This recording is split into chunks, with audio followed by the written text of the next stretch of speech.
ইরাকে এক নাস্তিকের জন্ম হয়েছিল, মাজুসি নাস্তিক মুলহিদ। সে বলে বেড়াচ্ছিল আমি স্রষ্টায় বিশ্বাস করি না, কারণ স্রষ্টা দেখা যায় না। ইরাকের লোকেরা বলল আমাদের একজন ইমাম আছে, নাম নু'মান ইবনে সাবিত। কি নাম? নু'মান ইবনে সাবিত, যাকে আমরা ইমাম আল আযম আবু হানিফা বলেছি। সবাই বলল তুমি যে স্রষ্টারে খুঁজে পাও না, আমাদের ইমাম তোমারে স্রষ্টা দেখায়। সুবহানাল্লাহ বলেন। সে বলল ঠিক আছে, তাহলে তোমাদের ইমামরা আসতে বলো। কবে? সামনের জুমাবারে ঠিক ভর দুপুরে, দুপুর 2টার দিকে জুমার নামাজের পরে আমিও আসবো, তোমার ইমামও আসবে, ডিবেট হবে। দেখি আমি স্রষ্টার বিপক্ষে আর তোমাদের ইমাম স্রষ্টার পক্ষে, দেখি কে জিতে যায়। এই ডিবেট দেখার জন্য হাজার হাজার মানুষ এসেছে ইরাকের কুফা নগরীতে, হাজার হাজার মানুষ এসেছে। ওই নাস্তিকও এসেছে যে আল্লাহকে বিশ্বাস করেন, স্রষ্টাকে বিশ্বাস করেন, সবাই এসেছে। আসে না শুধু ইমাম আবু হানিফা। নাস্তিক কয় তগো ইমাম ডরাইছে, কি বলে তোদের ইমাম ভয় পেয়েছে। উনি এসেছেন 1.5-2 ঘন্টা দেরি করে। 1.5 ঘন্টা দেরি করে যখন উনি আসলেন, নাস্তিক বলে আপনার সাথে কোনো কথা নাই, আপনার তো সময়ের জ্ঞানই নাই, আপনার সাথে কিসের আলাপ? ইমাম আবু হানিফা বললেন ইনদি উযর, আমার ওজর আছে। কি ওজর? তিনি বললেন আমি যখন ঘর থেকে বেরোই আমার বাড়ির সামনে বিশাল এক নদী পড়ে যায়, আর এই নদী পেরোতে আমার নৌকা ব্যবহার করতে হয়। আজকে এসে দেখি নৌকাও নাই, মাঝিও নাই, কিচ্ছু না। কিভাবে পার হবো? হঠাৎ দেখলাম নদীর পাশে বিশাল বড় গাছ, গাছটা হঠাৎ এমনি এমনি 2 টুকরা হয়ে গেল। গাছ থেকে বিশাল কাঠের তক্তা বের হয়ে গেল, তক্তাগুলো অটোমেটিক্যালি জোড়া লেগে নৌকা হয়ে গেল। এই নৌকা মাঝি ছাড়া সা করে আমার সামনে চলে এলো। আমি নৌকায় বিসমিল্লাহ বলে বসে পড়লাম। হঠাৎ নৌকা আমারে টান দিয়ে ওপারে নিয়ে, তারপর আমি আপনার এই ময়দানে ছুটে এসেছি। এই যে গাছ কাটা, তক্তা হওয়া, নৌকা হওয়া, মাটি ছাড়া চলা, এই প্রসেসিং করতে আমার 2 ঘন্টা সময় লেগেছে। I am extremely sorry for that. Asif Jiddar, আমি দুঃখিত। নাস্তিক নেতা বলে তোকে ইমাম গাঞ্জা খাইছে। ঠিক খাইছে?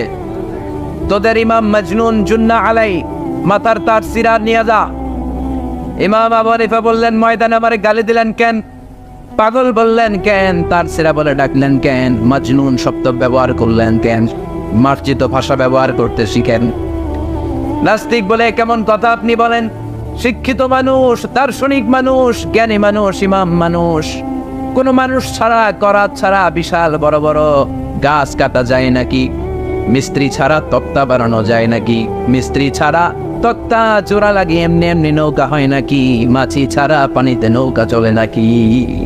ইমাম আবু হানিফা বললেন now you on the right track. এই তো লাইনে আসছেন, এই লাইনে আনার জন্য তো এত গল্প, লাইনে আনার জন্যই তো এত স্টোরি আমি মেক করলাম। আপনার কথা থেকেই যদি ধরি, করাত ছাড়া গাছ কাটা যায় না, এমনি এমনি তক্তা হয় না, এমনি এমনি নৌকা হয় না, মাঝি ছাড়া নৌকা এমনি এমনি চলে না, তাহলে আকাশ কেমন করে এমনি এমনি হলো? জমিন কেমন করে এমনি এমনি হলো? দ্বীপ প্রহরের জলজলে সূর্যটা কেমন করে কিরণ দিল এমনি এমনি? আল্লাহু আকবার! কেমন করে নবমণ্ডল উপমণ্ডল সৃষ্টি হলো? কেমন করে দিন শেষে রাত্রি আসে, রাত্রি শেষে দিন আসে? ওইটা যদি এমনি এমনি না হয়, মহাবিশ্বের এই সুন্দর বসুন্ধরার সব কিছু কেমন করে এমনি এমনি হয়? নাস্তিক কয় হায় হায়, আসলে তো আমি একটা লুকা পাঠা, আসলেই তো আমি হাদারাম, এইভাবে তো ভেবে দেখি নাই। আসলে তো এগুলো এমনি এমনি হয় না। Someone is controlling everything in the world. একজন মহা শক্তিধর, মহা এমডি আছে, এমডি ম্যানেজিং ডাইরেক্টর, মহা ব্যবস্থাপক, সব ব্যবস্থাপকদের বড় ব্যবস্থাপক। চিৎকার করে বলেন তিনি কে? বিশাল এক ব্যবস্থাপক আছে, তিনি সব কন্ট্রোল করছেন। এতদিন পর্যন্ত আমি বুঝতে পারি নাই, আমারে মাফ করিয়ে দেন আর পড়িয়ে দেন লা ইলাহা ইল্লাল্লাহু মুহাম্মাদুর রাসূলুল্লাহ সাল্লাল্লাহু আলাইহি সাইয়েদনা ইমাম আবু হানিফার হাতে হাত রেখে শাহাদা বাক্য পাঠ করেছে। সুবহানাল্লাহ পড়ে। ঝিনুকের ভেতর লুকিয়ে থাকে যেমন মদি, ঝিনুকের ভেতর লুকিয়ে থাকে যেমন মদি, কালমা শাহাদাতে আছে আল্লাহর জ্যোতি, কালমা শাহাদাতে আছে আল্লাহর জ্যোতি। সুবহানাল্লাহ। এই জ্যোতি যার হৃদয়ে একবার টাচ করে তার জন্য জান্নাতকে খুলে দেয় কে? এজন্য এই সূরা পড়লে নাস্তিকরা নাস্তিক থাকবে না। নাস্তিকদের জন্য এখানে আল্লাহ মেডিসিন দিয়েছেন, কিছু ডোজ দিয়েছেন। আলহামদুলিল্লাহ পড়ে। এই সূরা থেকে আমরা কিছু সময় কথা শুনতে রাজি আছেন তো? সূরার নাম চিল্লায় বলেন কি না? মুলক। মুলক মানে কি? মুলক মানে রাজত্ব, মুলক মানে ক্ষমতা, মুলক মানে পাওয়ার, মুলক মানে কিংডম, মুলক মানে সভরেনিটি। সুবহানাল্লাহ পড়ে। রব্বুল আলামিন বলেন তাবারাকাল্লাযী বিয়াদিহিল মুলকু ওয়া হুয়া আলা কুল্লি শাইইন কাদির। সুবহান সেই সত্তা যার হাতে ক্ষমতা আর তিনি সব বিষয়ে ক্ষমতাশীল। সুবহান। তাবারাকাল্লাযী বিয়াদিহিল মুলক, মহামহিম সে সত্তা, সুবহান সে সত্তা, বিয়াদিহিল মুলকু যার হাতে ক্ষমতা। ক্ষমতা কার হাতে? আল্লাহ। চিৎকার করে বলতে হবে কার হাতে? আল্লাহ। নাকি আমাদের হাতে? না সরকারের হাতে, পুলিশের হাতে, র্যাবের হাতে, মাশরাফির হাতে, হিরো আলমের হাতে? ক্ষমতা কার হাতে? ক্ষমতা শুধুমাত্র একজনের হাতে। চিল্লায় বলেন তিনি কে? আল্লাহ। আল্লাহর হাতে ক্ষমতা, আর তিনি হচ্ছেন সকল ক্ষমতার উৎস, সেন্টার অফ অল পাওয়ার্স। সব ক্ষমতার উৎস কে? নাকি জনগণ? আমরা কিন্তু এটাই শিখি, দেশে আমাদেরকে রাষ্ট্রীয়ভাবে শিখানো হয় এটা রাষ্ট্রীয় কুপুরি। সকল ক্ষমতার উৎস জনগণ নয়, সকল ক্ষমতার উৎস কে? উনি ক্ষমতার উৎস, তিনি ক্ষমতাশীল, মহা ক্ষমতাধর, তার ক্ষমতার সাথে কারো তুলনা হয় না। আমাদের কি ক্ষমতা আছে? কথা বলে। বল্লা পোকা কেমন খাইছেন? হ্যাঁ, মৌমাছি কামড়াইছে, মৌমাছি কামড়াইলে চিল্লাচিল্লি শুরু করে, তো কি ক্ষমতা আছে আপনার? বল্লা কামড় মেয়েরা দেয় তো ওটা ধরে তো মারবো, এটাও পারি। কুত্তায় কামড়াইলে আমরা কুত্তারে কামড়াইতেও পারি না। কথা বলেন। আমরা নাকি ক্ষমতার মালিক। পিছন থেকে কেউ যদি বলে হুজুর শাহ, মজা করে বলছি এতই ভাই বেশ, আসলে যদি করে আসতো শব্দ, স্লোগান দেওয়ার বেলায় লিল্লাহে তাকবীর আল্লাহু আকবার, আমার ভাই তোমার ভাই, কাপায় ফেলামো নামায় ফেলাও। কথা বলেন। আর যদি পেছন থেকে কেউ আওয়াজ করে বলে শাহ, দৌড়। আপনারা কি দৌড় দিবেন? আমরা দিতে দৌড় দিন। কথা কর। চাচা আপনরা জীবন বাঁচানোর জন্য ভয়ে পাগল। সাপ লাগবে না, বাবা ভেঙছিলেন মাইথার দিয়ে নাই বোধ হয়। আছে আছে। কি করে? খালি লাফায়। 10টা বাবা ব্যাং যদি ছেড়ে দেওয়া হয় স্টেজে 2টা, আর বাকি 8টা এদিকে, বাবা ব্যাং আর কি লাভ দিন? এর সে লাফালাফি শুরু করবো আমরা। কথা বলে। আর আমরা দাবি করি আমরা ক্ষমতার উৎস। কোনো ক্ষমতা নাই। একবার ডায়রিয়া হলে 3বার টয়লেটে গেলে আর চেহারার দিকে তাকানো যায় না। কারে মাফ করে দে, আই মরে যাইও, আই হাইতান না, আছে না নাই? তো পারবেন না কেন? আপনার ক্ষমতার উৎস, আপনি না ক্ষমতার উৎস। আরে আপনার তো কোনোই ক্ষমতা নাই। খুলিকাল ইনসানু দাঈফা, মানুষকে দুর্বল থেকে দুর্বল করে তৈরি করেছে কে? এজন্য রব্বুল আলামিন বলেন তাবারাকাল্লাযী বিয়াদিহিল মুলকু ওয়া হুয়া আলা কুল্লি শাইইন কাদির। সুমহান সেই সত্তা যার হাতে ক্ষমতা। চিল্লায় বলেন ক্ষমতা কার হাতে? আল্লাহ। আমাদের হাতে কোনো ক্ষমতা নাই। আমরা হলাম দুর্বল। আমরা কি? দুর্বল। দুর্বলের ঘরে দুর্বল। আমরা যখন জন্মেছিলাম দুর্বল। আমার ছোট্ট একটা মেয়ে আছে, আমি অবাক হয়ে থাকি যে আমিও তাইলে ছোটবেলায় এরকম ছিলাম। না খাওয়ালে খেতে পারে না, পেশাব পায়খানা করে, ঘর নষ্ট করে, বমি করে, দাঁড়াতে পারে না, শুইতে পারে না, লালা পড়তে থাকে, ক্লিন করতে হয়, সব সময় তাকে সার্ভ করতে হয়। কি দুর্বল ছিলাম আমরা। ওই দুর্বলতা থেকে যৌবনের সাময়িক একটা সময় পাই রক্ত গরম। এরকম রক্ত গরম তোমার আগে ছিল না। আগে তুমি দুর্বল ছিলা। তুমি শুধু দুর্বল না, তুমি দুর্বলের ঘরের দুর্বল। আমাদের 14 পুরুষ দুর্বল। চিল্লায় বলেন ঠিক কিনা? কি ক্ষমতা আমাদের? দুর্বল হয়ে দুনিয়ায় জন্মালাম, সাময়িক কিছু সময়ের জন্য যৌবনের শক্তি পেলাম, আবার ওইটার পরে আবার দুর্বল হয়ে গেল। রং ধরা যৌবন জং ধরে শেষ, আবার লাঠি নিয়ে হাঁটা লাগে, কোমরে ব্যথা, মাজায় ব্যথা, আবার পুজো হয়ে যায়। কি ক্ষমতা আছে আমার? কি ক্ষমতা আছে? একটু ভূমিকম্প হলে কাঁপাকাঁপি শুরু হয়ে যায়, ঠিক কিনা? ভূমিকম্প হলে বাঁচার জন্য সব দেয় দৌড়। টেলিভিশনের কিছু লাইভ প্রোগ্রাম দেখলাম, উপস্থাপক দৌড়, অতিথিও দৌড়। দেখেন নাই? লাইভ ব্রডকাস্টিং হচ্ছিল, সরাসরি সম্প্রচার।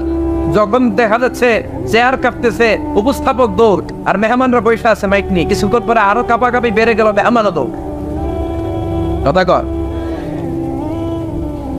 20 তলা 30 তলা দামি দামি বিল্ডিং গুলোর ফ্ল্যাটের ভেতরে যারা থাকে, তুফান শুরু হলে দেয় দৌড়। কথা কন, ভাড়াটিয়ারা দৌড়ায়, বাড়িওয়ালারা দৌড়ায় না। নিজের বাড়ি তো এজন্য দৌড় দেয় না, নাকি ভূমিকম্প হইলে ভাড়াটিয়াও দৌড়, বাড়িওয়ালাও দৌড়, সবাই। পুলিশের প্রধানও দৌড় দেয়, বাস্তবে তো র্যাবের প্রধানও দৌড় দেয়, প্রেসিডেন্টও দৌড় দেয়, শুধু প্রধানমন্ত্রী দৌড় দেয় না। দেয়, আমি কই নাই, কিন্তু আপনারা কইছেন। দোষ আপনাদের, আমার কোনো দোষ নাই। আমি প্রধানমন্ত্রীর কিছু বলি নাই। চাচা আপন প্রাণ বাঁচা। রাতে ভূমিকম্প হলে দৌড় দিতে হয়, চিল্লায় বলেন ঠিক কিনা? 2004 সালে বরিশালে প্রথমে গেলাম বাসে, ফিরে আসতেছি লঞ্চে, নদীর মাঝখানে তুফান, জাহাজ ডুবে যাবে। ওই দিন চিনলাম আল্লাহ কারে কয়, আল্লাহ কেসকো কাতে হে। ওই দিন লঞ্চের শুধু মুসলমানেরাই আল্লাহরে ডাকে নাই, হিন্দুরাও জিকির করছে কার? ওই দিন সবার মুখে একটা জিকির ছিল, লা ইলাহা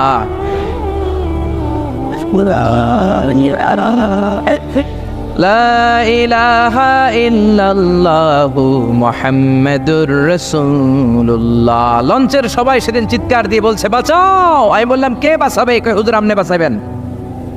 তো তাইলে আমারে বাঁচাইবো কে? কই হুজুর আপনারে বাঁচাইবো আল্লাহ। আসলে বিপদে পড়লে বোঝা যায় আমাদের কোনো ক্ষমতা নাই, ক্ষমতার মালিক হচ্ছেন একজন, তিনি কে? এজন্য রব্বুল আলামিন বলেন, কুলিল্লাহুম্মা মালিকাল মুলকি তুতিল মুলকা মান তাশাউ ওয়া তানজিউল মুলকা মিম্মান তাশা ওয়া তুইজ্জু মান তাশাউ ওয়া তুযিল্লু মান তাশাউ বিয়াদিকাল খায়র ইন্নাকা আলা কুল্লি শাইইন কাদির। ও আল্লাহ, আপনি ক্ষমতার মালিক। ক্ষমতার মালিক কে? আপনি যারে চান ক্ষমতার চেয়ারে বসান, আবার যারে চান ক্ষমতা থেকে নামিয়ে দেন। ফেরাউনকে মিশরের মসনদে বসালো কে? আবার সাগরের পানিতে সুবানি খাওয়াইলো কে? নমরুদকে ইরাকের চেয়ারে বসালো কে? আবার মশার কামড় দিয়ে শেষ করে দিল কে? ডোনাল্ড ট্রাম্পকে আমেরিকার ক্ষমতার চেয়ারের মধ্যে বসালো কে? ডোনাল্ড ট্রাম্প যদি বান্দ্রামি করে, ওইটারও লাথি মাইরা নামায়া দিতে পারে কে? এজন্য আল্লাহ বললেন, তাবারাকাল্লাযী বিয়াদিহিল মুলকু ওয়া হুয়া আলা কুল্লি শাইইন কাদির। সুমহান সেই সত্তা যার হাতে ক্ষমতা, সব ক্ষমতা কার হাতে? জোরে বলেন না, কার হাতে? এই পৃথিবীতে অনেক দেশের প্রধানমন্ত্রী কিংবা প্রেসিডেন্ট ক্ষমতার চেয়ারে 5 বছরের মেয়াদে বসে, জানেন? জানেন না? না, কোন দেশে 5 বছরের মেয়াদে, কোন দেশে 10 বছরের মেয়াদে। তো আমার আল্লাহ ক্ষমতার চেয়ারে বসছে কয় বছরের মেয়াদে? কথা বলেন। 20 বছর, 50 বছর, 100, 200, এর চেয়ে বেশি? উনার ক্ষমতার নির্দিষ্ট মেয়াদ নাই, উনার আজীবন মেয়াদ। সুবহানাল্লাহ কইবেন না?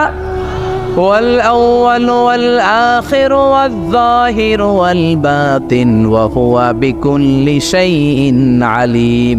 আল্লাহ বললেন, আমি প্রথম, আমি শেষ, আমি প্রকাশ্য, আমি গোপন। অনাদিকাল থেকে আমি আল্লাহ ক্ষমতার চেয়ারে বসা, অনন্তকাল পর্যন্ত থাকব। ঠিক কি না? 5 বছর 10 বছরের মেয়াদে আল্লাহ ক্ষমতার চেয়ারে বসে নাই। আল্লাহর ক্ষমতার মেয়াদ হচ্ছে আজীবন মেয়াদ। চিল্লায় বলেন ঠিক কি না? বুঝে শুনে উত্তর দিবেন। পৃথিবীর অনেক দেশে ক্ষমতায় যেতে হলে ডেমোক্রেটিক সিস্টেমে ক্ষমতায় যেতে হয়, মানে ভোটে জিতে। তো আল্লাহ তো ভোটে জিতে ক্ষমতায় আসছে, তাই না? ভোট ছাড়া, হ্যাঁ, এমনি এমনি চলে আসছে। আবার পৃথিবীর অনেক দেশে ডিক্টেটরশিপ সিস্টেমে, মানে স্বৈরাচারী পদ্ধতিতে, জোর যার মুল্লুক তার, ওই সিস্টেমে ক্ষমতায় বসে। আল্লাহ তো এই সিস্টেমে আসছে না? আচ্ছা। আবার অনেক দেশে আছে মোনার্কি সিস্টেম, রাজতন্ত্র, বাবা রাজা, তার ছেলেও রাজা। তো আল্লাহর বাবা ছিল রাজা, এই জন্য আল্লাহও রাজা। বিষয়টা কেমন? আল্লাহ বললেন, খবরদার, আমার ক্ষমতার সাথে তোদের ক্ষমতা মিলাবি না। কুল হুয়াল্লাহু আহাদ আল্লাহুস সামাদ লাম ইয়ালিদ ওয়া লাম ইউলাদ ওয়া লাম ইয়াকুন লাহু কুফুয়ান আহাদ। লাম ইয়ালিদ ওয়া লাম ইউলাদ, আমি কাউরে জন্ম দেই নাই, আবার আমি কারো কাছ থেকে জন্ম নেই নাই। উত্তরাধিকার সূত্রে কারো কাছ থেকে ক্ষমতা পাই নাই। বিশ্বের শুরুতে, মহাবিশ্বের শুরু থেকে যে ক্ষমতার চেয়ারে আমি আল্লাহ বসে আছি, আমি আল্লাহ এই ক্ষমতার চেয়ারে শেষ পর্যন্ত থাকবো। চিল্লায় বলেন ঠিক কি না? আমাদের ক্ষমতার সাথে ওনার ক্ষমতার কোনো মিল নাই। আবার পৃথিবীর অনেক দেশে দেখবেন ক্ষমতায় যেতে হলে কোয়ালিশন করা লাগে। বাংলাদেশে এটা বলে জোট করা লাগে। কি করা লাগে? জোটের রাজনীতি বাংলাদেশে আছে না নাই? কথা বলেন, কথা কয় না, মনে হয় কিছু বুঝেই না। জোটের রাজনীতি আছে না নাই? জোট যার বেশি ক্ষমতা তার বেশি, ঠিক কি না? প্রথমে শুরু হলো 4 দলীয় জোট, তারপর 14 দলীয়, তারপর 18 দলীয়, এরপর 20 দলীয়, এরপর মহাজোট, এবার হবে মহাজোট। তো আল্লাহ তো জোট করে ক্ষমতায় আসছে। আল্লাহর জোট করা লাগছে, কোয়ালিশন করা লাগছে। আল্লাহ বললেন খবরদার, ওয়ালাম ইয়াকুল্লাহু শারীকুম ফিল মুলকি ওয়া কাব্বিরহু তাকবীরা। আমার ক্ষমতায় কোনো অংশীদার দল নাই, আমার ক্ষমতার মধ্যে কোনো শরিক দল নাই, আমার কোনো জোট নাই, আমার কোনো কোয়ালিশন নাই। আমি একাই ক্ষমতার মালিক, আমার ক্ষমতায় ভাগ বসানোর মতো কেউ নাই। জোরে কোন ঠিক কি না? আবার দেখবেন পৃথিবীর অনেক দেশে আন্দোলনের মাধ্যমে ক্ষমতার চেয়ার থেকে নামানো যায়। যিনি প্রেসিডেন্ট, একটা আন্দোলন করলে ক্ষমতা থেকে নামানো যায়, এরকম আছে না নাই? গণ অভ্যুত্থান করতে পারলে, আন্দোলন করতে পারলে ক্ষমতা থেকে নেমে যায়। আমি যখন মিশরে পড়াশোনা করি, মিশরের প্রেসিডেন্ট ছিল হোসনি মুবারক। মিশরে একটা আন্দোলন হলো, ওই আন্দোলনের ঠেলায় হোসনি মুবারক ক্ষমতা ছেড়ে দিতে বাধ্য হলো। তো আমরাও যদি পৃথিবীর সবাই মিলে আল্লাহর বিরুদ্ধে আন্দোলন করি, আল্লাহ ক্ষমতা ছেড়ে দিতে বাধ্য। বুঝে শুনে উত্তর দিয়েন। পৃথিবীর সবাই মিলে চাইলেও আল্লাহ ক্ষমতা থেকে নামবে না। আচ্ছা, যত জিন আছে মহাবিশ্বে, সব জিনারা যদি বলে আমরাও একাত্মতা ঘোষণা করলাম, আমরাও আল্লাহরে মানি না, মানুষ জিন ভাই ভাই, আল্লাহর আর রক্ষা নাই, তাইলে তো আল্লাহ ক্ষমতা ছেড়ে দিবে, তাই না? ছেড়ে দিবে। আবার ফেরেশতারাও যদি বলে আমরাও মানি না, মানুষ জিন ফেরেশতা 3 দলীয় জোট। কয় দলীয়? কথা বলেন। মানুষ জিন ফেরেশতা 3 দলীয় জোট করে যদি আল্লাহর ব্যাপারে বিদ্রোহ করি, তাহলে আল্লাহর ক্ষমতা শেষ নাকি? আল্লাহর ক্ষমতা শেষ? আল্লাহ বললেন ওয়া আন্নাকুম গায়রু মুজিজিল্লাহ।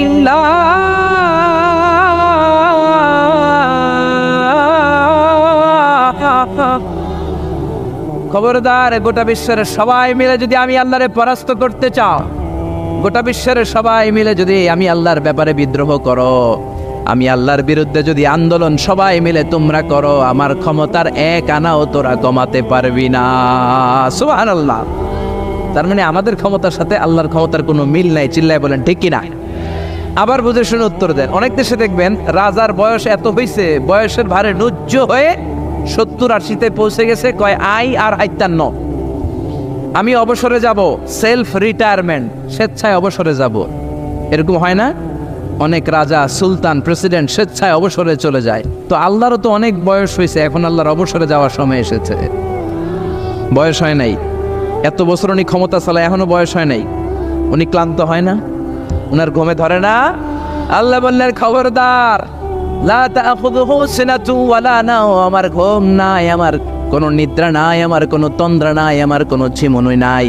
ওয়ালা ইয়াউদুহু হিফযুহুমা ওয়া হুয়াল আলিয়ুল আযীম। এই পুরো মহাবিশ্বটা পরিচালনা করতে যে আমি আল্লাহ ক্লান্ত হই না, আমি আল্লাহর তন্দ্রা আসে না, আমি আল্লাহর ঝিমুনি আসে না, আমি আল্লাহর ঘুম আসে না।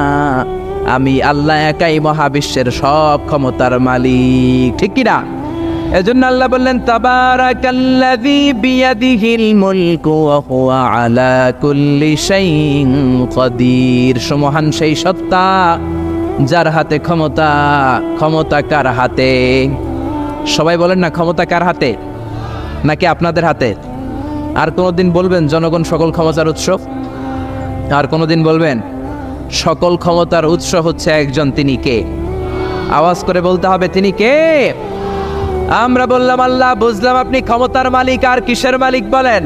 আল্লাহ বললেন আল্লাযী খালাকাল মাউতা ওয়াল হায়াতা লিয়াবলুয়াকুম আইয়ুকুম আহসানু আমালা ওয়া হুয়াল আজিজুল গফুর। আমি শুধু ক্ষমতারই মালিক নই, আমি এমন আল্লাহ, যে আল্লাহ জীবন তৈরি করলাম, যে আল্লাহ মরণ তৈরি করলাম।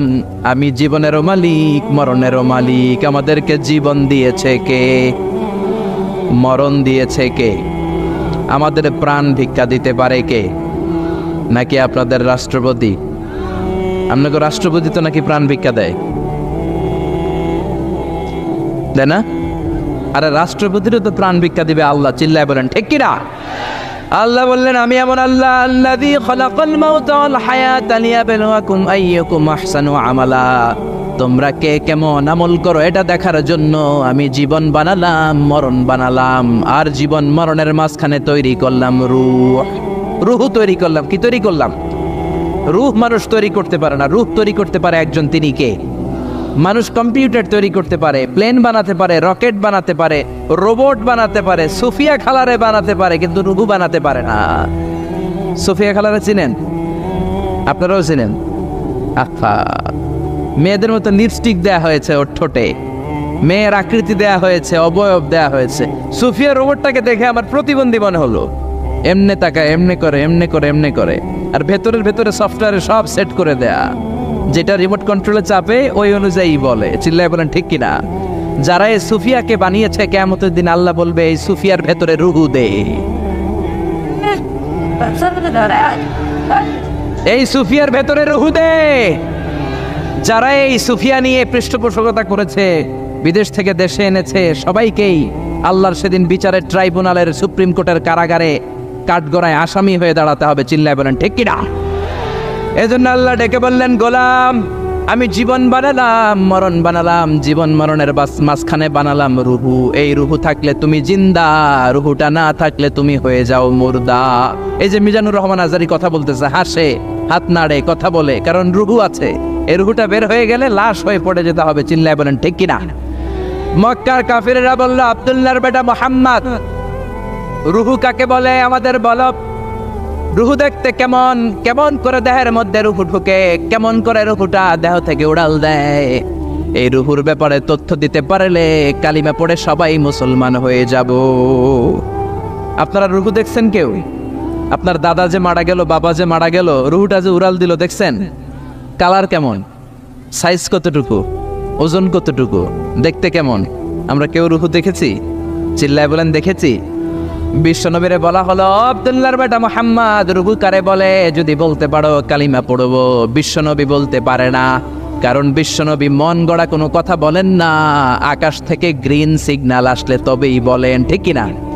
বিশ্বনবী আল্লাহ তাআলার পক্ষ থেকে গ্রিন সিগন্যাল পাওয়ার জন্য উপরে তাকিয়ে রইলেন। আয়াত নাজিল হয়ে গেল, ইয়াসআলুনাকা আনির রূহি কুলির রূহু মিন আমরি রাব্বি ওয়া মা উতীতুম মিনাল ইলমি ইল্লা কালিলা। ও নবী, লোকেরা আপনারা জিজ্ঞেস করে রূহ কাকে বলে? মা হুয়া রূহ, হোয়াট ইজ দ্য স্পিরিট? আপনি বলে দেন, রূহ হলো আল্লাহর পক্ষ থেকে স্পেশাল অর্ডার। আল্লাহর অর্ডারে এই রূহটা দেহের মধ্যে ঢোকে, আবার আল্লাহর অর্ডারে রূহ বের হয়ে যায়। আল্লাহু আকবার। এই রূহটা মানুষের দেহে ঢুকে কার অর্ডারে? আবার বের হয়ে যাবে কার অর্ডারে? পৃথিবীর যত বিজ্ঞানীরা আছে সবাই মিলেও কি একটা রূহ বানাতে পারবে? জোরে বলেন না, রূহ বানাতে পারবে? আল্লাহ চ্যালেঞ্জ করে বললেন, ওমা উতীতুম মিনাল ইলমি ইল্লা কালিলা। তোমাদেরকে একেবারে যত সামান্য কিঞ্চিত জ্ঞান দিয়ে আমি তৈরি করেছি, তোমাদের এই লিমিটেড জ্ঞান দিয়ে রূহ বানানো যাবে? ইউনাইটেড স্টেটস অফ আমেরিকা একজন মেডিকেল সায়েন্টিস্ট এই চ্যালেঞ্জ গ্রহণ করলো। সে চ্যালেঞ্জ গ্রহণ করে বলল, আমি রুহু বের করে ছাড়বে। কি বের করব? রুহু। আমেরিকার ওই মেডিকেল সায়েন্টিস্ট সে চ্যালেঞ্জ করে বলল, আমি রুহু বানাবো। কি বানাবো? উত্তর দিতে হবে কিন্তু। কি বানাবো? রুহু বানাবো। কেমন করে রুহু বের হয় এটা আবিষ্কার করে আমি নোবেল প্রাইজ জিতবো, নোবেল লরেট হব। 7 বছর সে গবেষণা করলো মুমূর্ষু রোগীদের নিয়ে। মুমূর্ষু রোগী নিয়ে বসে থাকে, কখন রুহুটা বের হবে, রুহু ধরার জন্য বসে থাকে। কিন্তু 7 বছরে হাজার হাজার মুমূর্ষু রোগীর দেহ থেকে রুহু উড়াল দিয়েছে, কিন্তু রুহু ধরতে পারে নাই। সুবহানাল্লাহ কইবেন না? আচ্ছা, এইবার তার মাথায় একটা চিন্তা আসলো, না এই পন্থায় হাঁটলে তো হবে না, আমি একটা কাজ করি। বুলেট প্রুফের গ্লাস দিয়ে একটা ছোট্ট গ্লাসের রুম বানাই, ওই গ্লাসের ভেতরে মুমূর্ষু রোগী ঢুকাইয়া দিব। বুলেট প্রুফ চিনেন তো? মানে গুলি মারলেও গুলি ঢুকবে না। আমাদের মাননীয় প্রধানমন্ত্রী, রাষ্ট্রপতি মহোদয়, ওনারা যে গাড়িগুলো চালায় এগুলো কিন্তু বুলেট প্রুফ, জানেন? গুলি মারলে গুলি ঢুকে না। তো উনি বুলেট প্রুফ গ্লাস দিয়ে, টেম্পার্ড গ্লাস দিয়ে ছোট্ট একটা রুম বানালেন, কাচের গ্লাস। উনি মনে মনে ভাবলেন, মুমূর্ষু রোগী যদি এই কাচের গ্লাসের ভেতরে ঢুকাই, যেহেতু বুলেট প্রুফ, কিছু ঢুকেও না, বাইরে হয় না, রুহু বাইরে কেমনে দেখি। তো কাচের গ্লাস বানিয়ে তার টিমের সবাইকে বলল, আইসিইউ থেকে একটা মুমূর্ষু রোগীকে ধরে আনো, আজকে আমি রুহু ধরে ছাড়ুম। তো মুমূর্ষু রোগীকে আনা হয়েছে ইন্টেন্সিভ কেয়ার ইউনিট থেকে, তাকে কৃত্রিম অক্সিজেন দিয়ে লাইফ সাপোর্টে রাখা হয়েছে। মেডিকেল টিমের প্রধান বলে, এই লোকটারে এই বুলেট প্রুফ গ্লাসের যে ছোট্ট রুম, এটার ভিতরে ঢুকানোর আগে চেক হিজ বিপি, তার বিপি মাপ, ব্লাড প্রেশার মাপ। তো মেপে দেখে ঠিক আছে। ওজন মাপ, বলে ওজন মাপা হলো, ওজন হচ্ছে 80 কেজি, 80 কিলোগ্রাম। কত কেজি? 80। সবাই বলেন কত কেজি? 80 কেজি। এবার মেডিকেল টিমের প্রধান বলে, মুমূর্ষু রোগীটার ভিতরে ঢুকিয়ে দে। ঢুকানো হলো। এবার সে বলল, লাইফ সাপোর্ট খুলে ফেল। সবাই বলে, স্যার লাইফ সাপোর্ট খুলে ফেললে তো মরে যাবে। মেডিকেল টিমের প্রধানকে মারার জন্যই তো আনছি, এটার না মারলে আমি রুহু পামু কেমনে? এটা রুহুটা তো বের করতে হবে দেহ থেকে। তো যেই কথা সেই কাজ, ঢুকানো হলো, লাইফ সাপোর্ট খুলে ফেলা হলো। লোকটা গ্লাস ফিটিং করা রুমের ভেতরে ছটফট করতে করতে দুনিয়া থেকে বিদায় নাই। এবার মেডিকেল টিমের প্রধান রুহু খুঁজতেছে। দুনিয়া থেকে বিদায়, তার মানে তো রুহু বের হয়ে গেছে, কিন্তু রুহু আর খুঁজে পায় না। গ্লাসের এই দিকে তাকায়, ওই দিকে তাকায়, নিচে উপরে, ডানে বায়ে, সামনে পেছনে, কোথাও রুহু নাই। রুহু খুঁজে পাওয়া যায় না। সে ভাবলো, আমি গ্লাসের দরজাটা খুলে হাত দিয়ে এরকম বাইং মাছ যেমনি হাতায়, এরকম হাতাইলে হয়তো রুহু পাবো। তো কাচের গ্লাস খুলে হাত দিয়ে এরকম হাতানো শুরু করলো। হাতাতে হাতাতে পুরো গ্লাস ফিটিং করা রুমের ভিতরে সব খুঁজে ফেললো, কিন্তু রুহু খুঁজে পাওয়া যায় নাই। লোকটাকে বের করা হলো। উনি বললেন, চেক হিজ বিপি, বিপি মাপতো। সবাই বলে, স্যার এটা তো ময়রা ভূত হয়ে গেছে, এখন তো বিপি নাই। বিপি বুঝেন তো, ব্লাড প্রেশার। এই যে ধাক্কাটা, অলিন্দ নিলয়, সিস্টোলিক ডায়াস্টোলিক, জন্মের পর থেকেই আমাদের এই যে দম নেয়া আর দম ছেড়ে দেওয়ার খেলাটা আছে না নাই? কথা বলেন। এই যে ফুসফুস দম নেয়, দম ছেড়ে দেয়। শীতের রাতে আপনি কম্বল গায়ে দিয়ে ঘুমায় যান, আপনার দমও কি ঘুমায় যায়? আপনার দম ঘুমাইলে তো আপনি ঠুস। আয় রে মানুষ রঙিন ফানুষ, দম ফুরাইলে তবু তো ভাই কারোরই নাই একটুখানি। আয় রে মানুষ রঙিন ফানুষ, রঙিন ফানুষ, আয় রে মানুষ। পড়েন আল্লাহু আকবার। এবার মেডিকেল টিমের প্রধান বলে, চেক হিজ বিপি, বিপি মাপ। সবাই বলে, বিপি নাই, কিন্তু ওজন আছে না নাই? মরার পরেও তো একটা লাশের ওজন থাকে কি থাকে না? এবার মেডিকেল টিমের প্রধান বলে, চেক হিজ ওয়েট, ওজন মাপ। এবার ওজন স্কেলে শোয়ানোর পরে দেখা গেল লোকটা মরার আগে ছিল 80, এখন হয়ে গেছে 78 কেজি। কয় কেজি?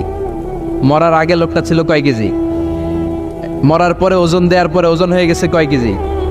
কমছে কয় কেজি? মেডিকেল টিমের প্রধান কয়, আমি পাইছি। সবাই কয়, কি পাইছেন? মেডিকেল টিমের প্রধান কয়, ওইডা। সবাই কয়, কোনডা? কয়, রুহু। কেমনে পাইলেন? কয়, মরার আগে ছিল 80 কেজি, মরার পরে 78 কেজি, কমছে 2 কেজি। তার মানে যেটা উড়াল দিছে ওইটাই 2 কেজি। পাইছে ঘোড়ার ডিম। কিন্তু বিজ্ঞানীদের নিয়ম হচ্ছে, আপনি একটা রেজাল্ট দিয়েই ফাইনাল জাজমেন্ট দিতে পারবেন না, আপনার আরো কিছু নমুনা সংগ্রহ করতে হবে। সে বলল, আরেকটা রোগীকে আইসিইউ থেকে নিয়ে আয়, ওজন মাপ, বিপি মাপ। বিপি ওকে, ওজন কত? 70 কেজি। দ্বিতীয় যে লোকটাকে আনা হলো তার ওজন 70 কেজি। চিল্লায় বলেন, কয় কেজি? 70। এবার গ্লাসের ভিতরে ঢুকানোর পরে অক্সিজেনের মাস্কটা খুলে ফেলা হলো। এই লোকটা অক্সিজেনের অভাবে ছটফট করতে মরে গেল। মরার পরে আবার রুহু খোঁজে, কিন্তু গ্লাসের ভিতরে রুহু নাই। এই লোকটাকেও বের করে মেডিকেল টিমের প্রধান বলে, চেক হিজ বিপি, বিপি মাপ। সবাই বলে, বিপি নাই, কিন্তু ওজন আছে না নাই? এই লোকটার ওজন মরার আগে কত কেজি? 70। এবার ওজন দিয়ে দেখে এই মৃত লোকটার ওজন হয়ে গেছে 71 কেজি। কয় কেজি?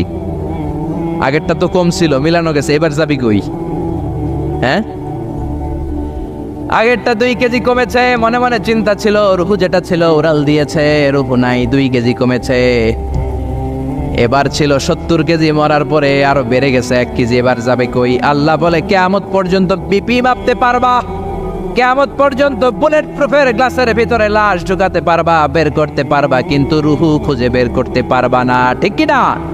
ইয়াসআলুনাকা আনির রূহি কুলির রূহু মিন আমরি রাব্বি ওয়া মা উতীতুম মিনাল ইলমি ইল্লা কালিলা। নবী লোকেরা আপনার রূহের ব্যাপারে জিজ্ঞেস করে, আপনি সোজা সাপটা লোকদেরকে বলে দেন, রূহ হলো আমার আল্লাহর আদেশ মাত্র। আল্লাহর আদেশে দেহে ঢুকে আল্লাহর আদেশে বের হয়। পৃথিবীর কোনো মানুষ রূহ খুঁজে বের করতে পারবে না, সে বের করতে পারে নাই। কারণ মানুষ মরে গেলে এক একজনের দেহের অবস্থা এক এক রকম। কারো হাতটা টাইট হয়ে যায়, খিচুনি দিয়ে দেহের সবকিছু জমাট বেঁধে যায়, ওজন কিছু বেড়ে যায়। আবার কারো দেহটা ফেসফেসে হয়ে যায়, দেহের পেটের ভেতরে যত গ্যাস ছিল এগুলো বের হয়ে দেহটা পাতলা হয়ে যায়। পাতলা হোক আর ভারী হোক, ওইটা মেজারমেন্ট করে রূহ খুঁজে বের করা যায় না। চিল্লায় বলেন ঠিক কিনা? আমরা বললাম আল্লাহ, বুঝলাম আপনি ক্ষমতার মালিক, আপনি রুহুর মালিক, আর কিসের মালিক বলেন? আল্লাহ বললেন, আল্লাযী খালাকা সাবআ সামাওয়াতিন তিবাকা মা তারা ফি খালকির রহমানি মিন তাফাউত। ও গোলাম, আকাশের দিকে তাকা, মাথার উপরে তাকা। 7টা স্তরে আকাশটারে 7টা স্তরে বিন্যস্ত করে সাজিয়ে দিয়েছে কে? আবার আল্লাহ বললেন, ওয়ালাকাদ যায়্যানাস সামাআদ দুনিয়া বিমাসাবিহা ওয়া জাআলনাহা রুজুমান লিশ-শায়াতিন।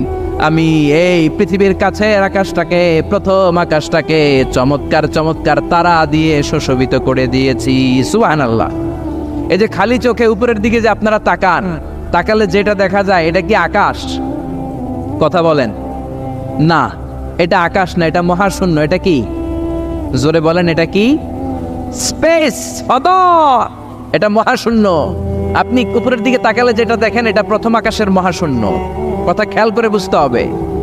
তার অনেক অনেক উপরে প্রথম আকাশ, তারপরে দ্বিতীয় আকাশের মহাশূন্য, তারপরে দ্বিতীয় আকাশ, তারপরে তৃতীয় আকাশের মহাশূন্য, তারপরে তৃতীয় আকাশ, তারপরে চতুর্থ আকাশের মহাশূন্য, তারপরে চতুর্থ আকাশ। এভাবে একটার চেয়ে আরেকটা বড়। কত বড়? বিষ্ণু বললেন, তোমার হাতের আংটিটা খুলে যদি সাহারা মরুভূমির উপরে ছুঁড়ে ফেলে দাও, সাহারা মরুভূমির তুলনায় তোমার হাতের আংটি যত ছোট, আল্লাহর দ্বিতীয় আসমানের তুলনায় আল্লাহর প্রথম আসমানটা ঠিক তত ছোট।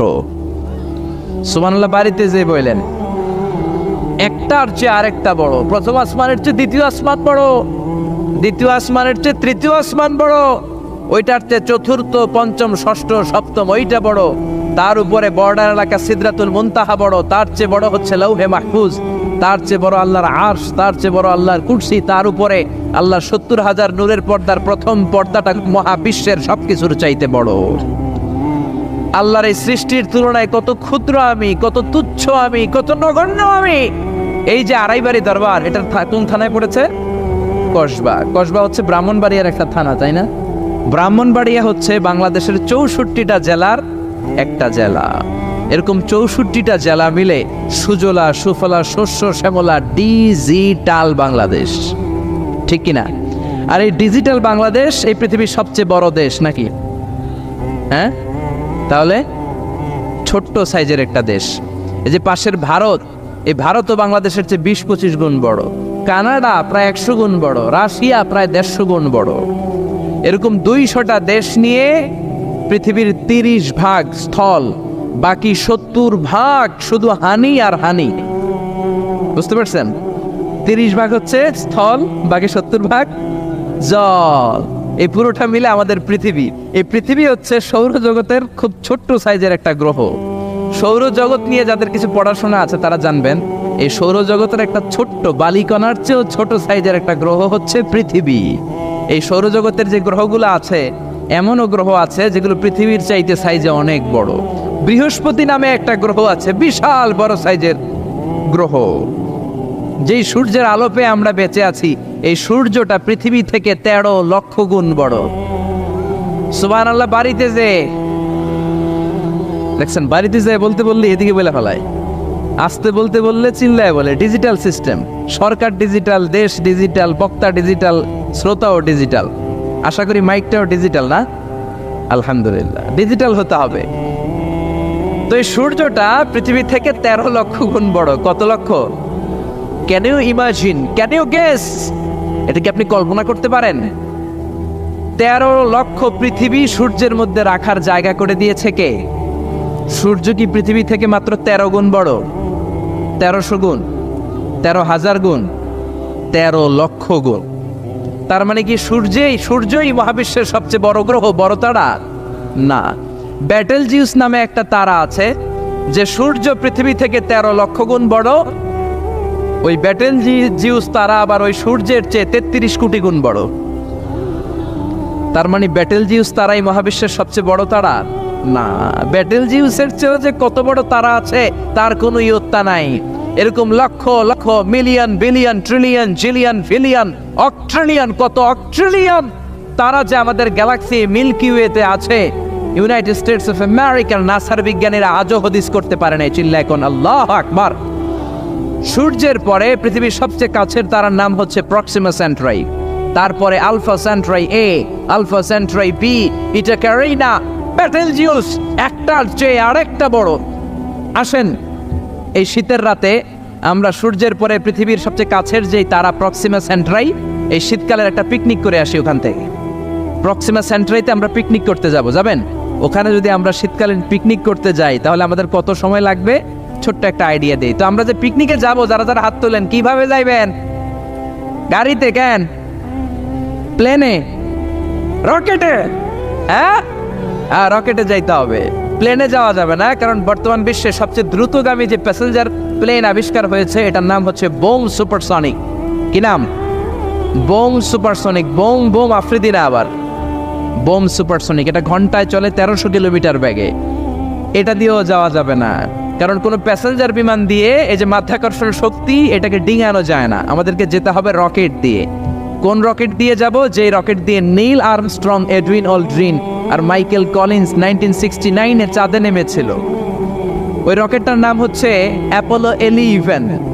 যারা যারা হাত তুলছেন একটু নামটা মুখস্থ রাখেন, অ্যাপোলো 11। তাহলে আপনি ঘুরে আসলে লোকেরা জিজ্ঞেস করতে পারে কোন রকেটে গেছিলেন, তখন বলতে হবে না অ্যাপোলো 11-এ গেছিলাম। তো ঠিক আছে, যারা যারা হাত তুললেন তারা আর আমি এখন পৃথিবী থেকে সবচেয়ে কাছের যে তারাটা প্রক্সিমা সেন্ট্রাই তার নাম, ওইখানে পিকনিকে যাব। তো এই যে রকেটটা দিয়ে যাব অ্যাপোলো 11, এটা কত দ্রুত চলে এটা আগে শোনেন। এই অ্যাপোলো 11 সেকেন্ডে চলে 11 কিলোমিটার বেগে, মিনিটে চলে 660 কিলোমিটার বেগে, আর ঘন্টায় চলে 39,000 কিলোমিটার বেগে। সুবহানাল্লাহ, মজা করে কইতে পারলেন না? 39,000 কিলোমিটার বেগে ঘন্টায় চলে। আচ্ছা, বাংলাদেশ থেকে আমেরিকা কত কিলো হবে? 8-10,000 কিলো। তার মানে এই রকেটটা দিয়ে বাংলাদেশ থেকে আমেরিকায় 1 ঘন্টায় 4 বার আসা যাওয়া করা যাবে। সুবহানাল্লাহ পড়েন। তো যারা যারা হাত তুলেছেন, আসেন আমরা এই রকেট দিয়ে পৃথিবীর সবচাইতে কাছের তারা প্রক্সিমা সেন্ট্রাইতে শীতকালের পিকনিকে যাব। কিন্তু যাবেন যে কত সময় লাগবে এটাও তো জানার দরকার আছে না নাই? যেই রকেটটা অ্যাপোলো 11 ঘন্টায় চলে কত হাজার কিলোমিটার বেগে? 39,000 কিলোমিটার বেগে। 39,000 কিলোমিটার বেগে ছুটে এরকম একটা রকেট দিয়ে যদি পৃথিবীর সবচেয়ে কাছের তারায় আমরা পৌঁছতে চাই, আমাদের 1,15,000 বছর লেগে যাবে। কেন ইমাজিন? আপনি কি কল্পনা করতে পারেন যে রকেটটা ঘন্টায় ছুটবে আপনাকে নিয়ে 39,000 কিলোমিটার বেগে, ওই রকেটটা দিয়ে পৃথিবীর সবচেয়ে কাছের যে তারাটা ওইটাতে পৌঁছতে আমাদের 1,15,000 বছর লেগে যাবে। তার মানে আল্লাহ যদি বলে যা আজারি কি আর করবি, তোর যখন এত শখ হয়েছে, যারা যারা হাত তুলছে তোরে আর ওদেরকে আমি 1,15,000 বছর হায়াত দিয়ে দিলাম। তা আমরা যদি যাইতে শুরু করি, বাকি যারা হাত তোলা নাই এরা মরে ভূত হয়ে যাবে। শুধু এরা না, এদের নাতিপুতিও মরে শেষ, আমাদের নাতিপুতিও শেষ। সবাই মরতে মরতে মরতে মরতে 6,000 প্রজন্ম, 6,000 জেনারেশন যখন মরে ভূত হয়ে যাবে, তখন আমাদের ওই তারার মধ্যে নামার সময় হবে। সুবহানাল্লাহ কইবেন না? গ্রিক সভ্যতার সময়কালে গ্রিকদের একটা সভ্যতা আছে, নাম শুনছেন না? গ্রিক সভ্যতা, মিশরীয় সভ্যতা, মেসোপটেমিয়াম সভ্যতা, ইনকা সভ্যতা, মহেঞ্জোদারো সভ্যতা, চিচেন ইৎজা সভ্যতা। তো এই যে গ্রিক সভ্যতার সময়কালে কেউ যদি এই প্রক্সিমা সেন্ট্রাইতে এই রকেটটা দিয়ে যাওয়া শুরু করতো, তাহলে 2018 সালে তাদের পুরো সফরের মাত্র 4% কমপ্লিট হতো। 96% ট্যুর তখনও বাকি থেকে যেত। চিল্লায় পড়েন আল্লাহু আকবার। ওই আল্লাহ ডেকে বললেন, গোলাম ওয়ালাকাদ যায়্যানাস সামাআদ দুনিয়া বিমাসাবিহা ওয়া জাআলনাহা রুজুমান লিশ-শায়াতিন। এরকম বিশাল বিশাল তারকারাজি দিয়ে, তারা দিয়ে প্রথম আকাশটাকে আমি আল্লাহ সুশোভিত করে দিয়েছি। পড়েন সুবহানাল্লাহ। তো এরকম তারা কি মহাশূন্যে শুধু একটা আছে? কত হাজার আছে কেউ জানে না। চিল্লায় বলেন ঠিক কিনা? সূরাতুল মুলক অনেক লম্বা, তো আমি হাইলাইটেড জায়গাগুলো নিয়ে আপনাদের সাথে কথা বলি। এরপরে রব্বুল আলামিন প্রথম রুকুর শেষের দিকে বললেন, ওয়া আসিররু কাওলাকুম আও ইজহারু বিহি ইন্নাহু আলিমুম বিযাতিস সুদূর। ও গোলাম, তোমরা আস্তে কোনো কথা বলো, প্রকাশ্যে বলো কিংবা গোপনে বলো, কেউ শোনে না, শোনে কে? চিল্লায় বলেন, কেউ যেটা দেখে না দেখে কে? কেউ যেটা শোনে না শোনে কে? দুনিয়ার সবার চোখ আপনি ফাঁকি দিতে পারবেন, আমার আল্লাহর চোখ ফাঁকি দেয়া যাবে নাকি? আচ্ছা বলেন তো, পুলিশের চোখ ফাঁকি দেয়া যায় কি যায় না? র্যাবের চোখ, বিমানবন্দরে কাস্টমস অফিসারের চোখ, দুর্নীতি দমন কমিশনের অফিসারের চোখ, পরীক্ষার হলে ম্যাজিস্ট্রেটের চোখ, কিন্তু আমার আল্লাহর চোখ ফাঁকি দেয়া যায়? আপনি রাত্রিবেলা দরজা বন্ধ করে জানলা আটকে দিয়ে বাতি বন্ধ করে পাপ করেছেন, অন্যায় করেছেন, কেউ দেখে নাই, দেখেছে কে?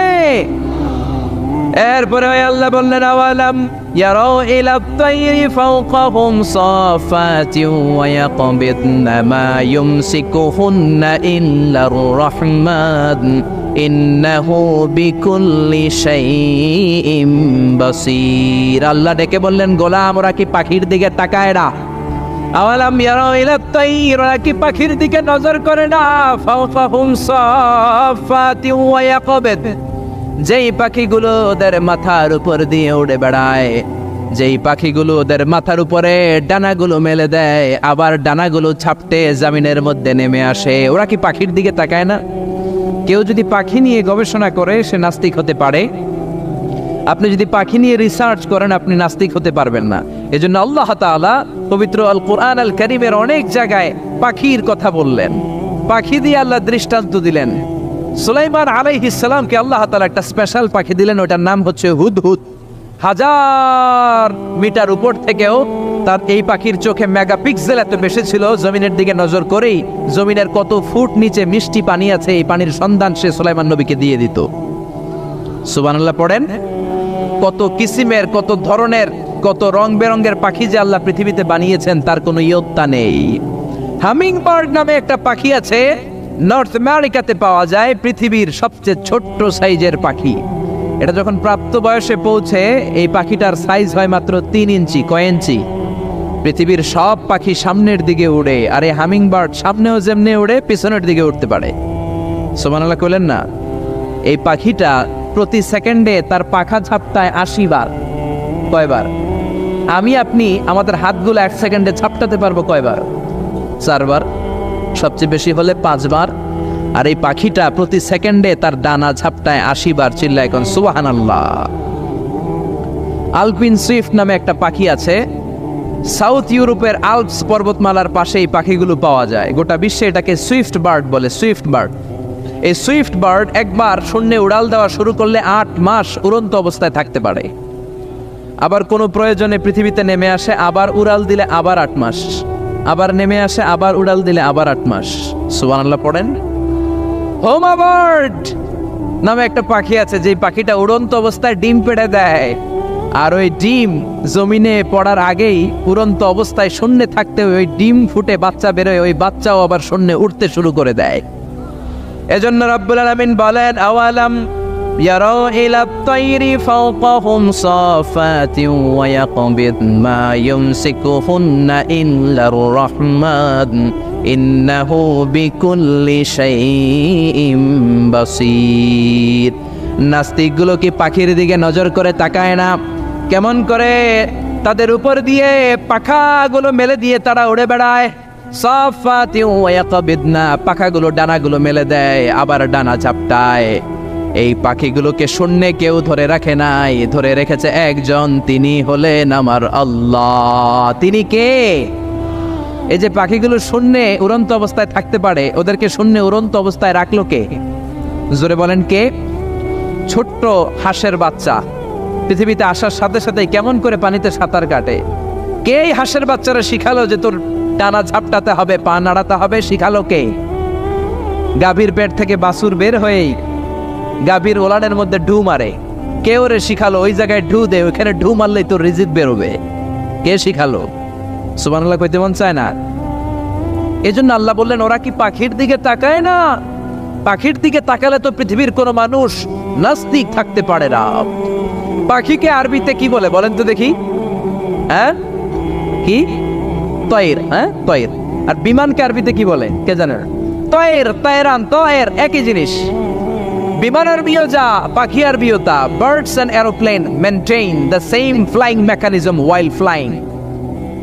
পাখি আর বিমান যখন আকাশে উড়ে একই সিস্টেমে উড়ে, এজন্য এই পাখির উপর রিসার্চ করে বিমান আবিষ্কার হয়েছে। সুবহানাল্লাহ পড়েন। কিন্তু আফসোসের বিষয় হচ্ছে আমরা বানাতে পারি নাই, এটা বানিয়েছে ইহুদিরা।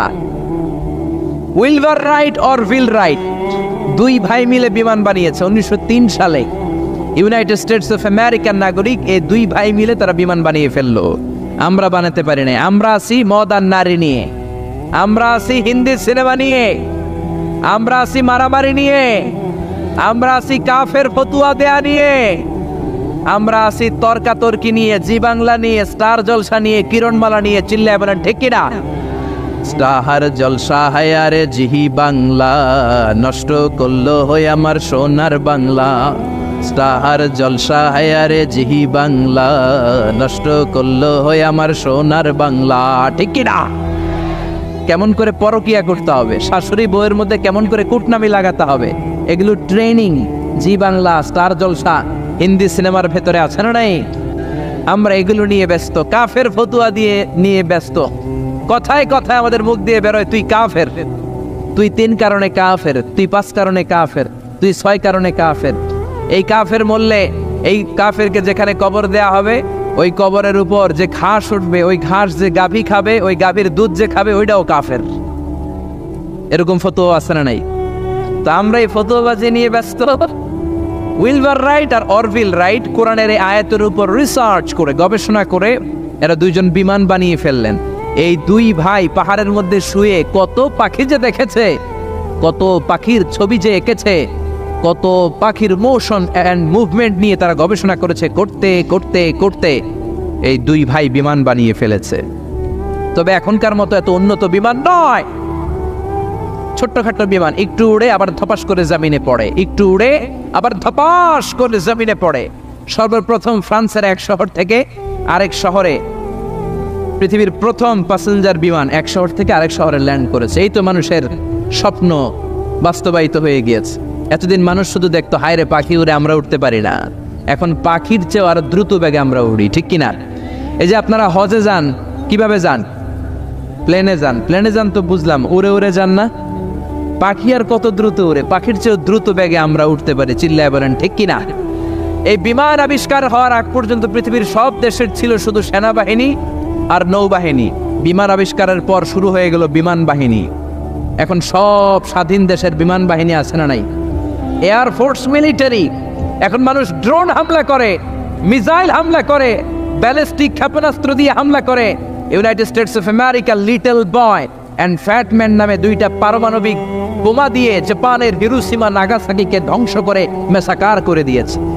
এমনভাবে ধ্বংস করেছে, তারপরে কয়েক প্রজন্ম যারাই জন্ম নিত জাপানের হিরোশিমা নাগাসাকিতে বিকলাঙ্গ হয়ে জন্মাতো। হয় হাত নাই, নয় পা নাই, নয় চোখ নাই, নয় ঠ্যাং নাই। চিল্লায় বলেন ঠিক কিনা? এজন্য আল্লাহ বললেন গোলাম আওয়ালাম ইয়ারাউ ইলা আত-তায়রি ফাওকাহুম সাফাতিন ওয়া ইয়াকবিদ মা ইউমসিকুহুন্না ইল্লার রাহমান ইন্নাহু বিকুল্লি শাইইন বাসীর। এই পৃথিবীর স্বঘোষিত নাস্তিকগুলা কি পাখির দিকে নজর করে তাকায় না? পাখি নিয়ে কোন নাস্তিক যদি গবেষণা করে, ওই নাস্তিক আর নাস্তিক থাকতে পারে না। ওরে নাস্তিক থেকে আস্তিক বানায়া দিবে কে? এরপর আল্লাহ বললেন আম্মান হাযাল্লাযী ইয়ারযুকুকুম ইন আমসাকা রিজকাহু বাল্লাজ্জু ফী উতুইন ওয়া নুফুর। আল্লাহ বললেন ও গোলাম, আমি আল্লাহ রিজিক দেই, আমি আল্লাহ যদি তোদের রিজিক বন্ধ করে দেই, কে আছে তোদের রিজিক দিতে পারে? রিজিক দেওয়ার মালিক কে?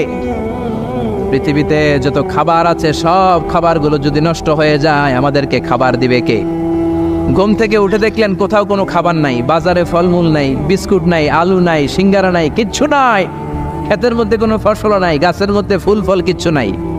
এরকম যখন অবস্থা হয়ে যাবে, আল্লাহ যদি রিজিকগুলো দেয়া বন্ধ করে দেয়, আপনাদেরকে রিজিক দিবে কে? খাদ্য দিবে কে? নাকি আপনাদের খাদ্যমন্ত্রী? আপনাদের খাদ্যমন্ত্রীও রিজিক দিতে পারবে না, প্রধানমন্ত্রী? জোরে বলেন। এজন্য আল্লাহ বললেন, ওমা মিন দাব্বাতিন ফিল আরদি ইল্লা আলাল্লাহি রিজকুহা। এই জমিনের মধ্যে যত ধরনের প্রাণী আছে, মাছ আছে, পশু আছে, সব প্রাণীগুলাকে, মানুষগুলাকে রিজিক দেয় কে?